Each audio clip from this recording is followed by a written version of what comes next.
ہماری سب سے بڑی غلطی عاصم منیر کو چھیڑنا تھا۔ شیخ رشید نے جنرل عاصم منیر سے بڑا مطالبہ کر دیا۔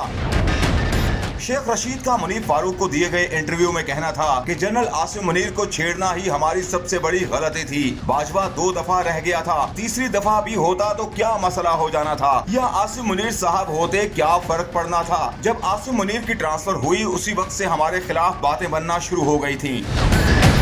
شیخ رشید نے کہا کہ سیاستدانوں کو آرمی چیف کی تعیناتی کے معاملات سے خود کو علیحدہ کر لینا چاہیے۔ یہ ادارے کو خود فیصلہ کرنا چاہیے کون سینئر ہے کون جونیئر ہے، یہ درد سر فوج کا ہی رہنے دیں، ہمیں اس میں نہیں پڑنا چاہیے۔ میری نظر میں ہم نے جو غلطی کی ہے وہ اس کام میں اپنے آپ کو خواہ مخواہ ملوث کر کے کی۔ شیخ رشید نے مزید کہا کہ میں تہجد میں یہ دعا مانگتا تھا کہ اللہ میری بات میں اتنا اثر پیدا کر دے کہ میں عاصم منیر کے پاس جاؤں اور اس کو درخواست کروں کہ بس ایک دفعہ سب کو معاف کر دے۔ میں عام معافی کا مطالبہ کرتا ہوں۔